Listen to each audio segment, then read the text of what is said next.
தமிழக அரசியல் களம் ரொம்பவே பரபரப்பா இருக்கு. அடுத்தடுத்து பரபரப்புகள் அதிகரிச்சு வர நிலையில திருச்சி கிழக்கு தொகுதி இடைத்தேர்தல் குறித்த தகவல் வெளியாகி இருக்கு. பெரம்பூர், திருச்சி கிழக்குன்னு 2 தொகுதிகளையும் போட்டியிட்ட விஜய் அவர் 2ம் வெற்றி பெற்றார். முதல்வரா பதவியேற்றது விஜய் அவர் திருச்சி கிழக்கு எம்எல்ஏ பதவியை ராஜினாமா செய்ய இருக்கிறதா தகவல் வெளியாச்சு. இந்நிலையில 6 மாதங்களுக்கு அங்கு இடைத்தேர்தல் நடத்தப்பட இருக்கும் நிலையில திமுக தலைவர் மு.க.ஸ்டாலின் அவர் அங்க போட்டியிடலாம் அப்படிங்கிற தகவல் வெளியாகி இருக்கு. அதே நேரத்தில் விஜய் அவருடைய தலைமையிலான தமிழக வெற்றி கழகம் தரப்புல முன்னாள் IAS அதிகாரி சகாயத்தை நிறுத்த திட்டமிட்டிருக்காங்களாம். தமிழக சட்டமன்ற தேர்தல் 2026 வாக்கு எண்ணிக்கை நடந்து முடிஞ்சிருக்க நிலையில அரசியல் களம் எதிர்பாராத திருப்பத்தை கண்டிருக்கு. பல ஆண்டுகளா தமிழக அரசியலை நிர்ணயித்து வந்த திமுக, அதிமுக கட்சிகளை பின்னுக்கு தள்ளி புதிய சக்தியா உருவெடுத்திருக்கு. தற்போதைய நிலவரப்படி தாவேகா 108 தொகுதிகளில் வெற்றி பெற்று தனிப்பெரும் கட்சியா முதலிடத்துல இருக்கு. திமுக கூட்டணி 70க்கும் மேற்பட்ட தொகுதிகளிலையும், அதிமுக 50க்கும் மேற்பட்ட தொகுதிகளையும் வென்றிருக்கு. அது மட்டும் இல்லாம முதலமைச்சர் மு.க.ஸ்டாலின் அவர் கொளத்தூர் தொகுதியில தோல்வி அடைஞ்சிருக்காரு. அதனால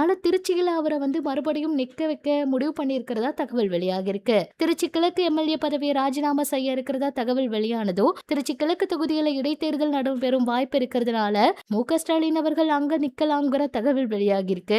அவருக்கு நிறைய அனுதாப அலையில உருவாகி இருக்க நிலையில அதை வெற்றி அலையா மாற்ற இப்ப முடிவு பண்ணியிருக்கிறதா தகவல் வெளியாகி இருக்கு. இன்னொரு பக்கம் தாவேகா சார்பில் கூப்பா கிருஷ்ணன் அவரை அனுபவம் வாய்ந்த வேட்பாளரை நிறுத்தலாம் அப்படின்னு ஆலோசனை நடைபெறுதாம். என்ன நடக்க போகுதுன்னு பொறுத்திருந்து பார்த்தாதாங்க தெரியும். இந்த இடைத்தேர்தல் நடைபெறுமானால் அது வெறும் தொகுதி போட்டியா இல்லாம தமிழக அரசியல்ல அடுத்த கட்ட நிலையை தீர்மானிக்கும் முக்கியமான தேர்தலா மாறும்னு அரசியல் ஆய்வாளர்கள் கருதுறாங்க.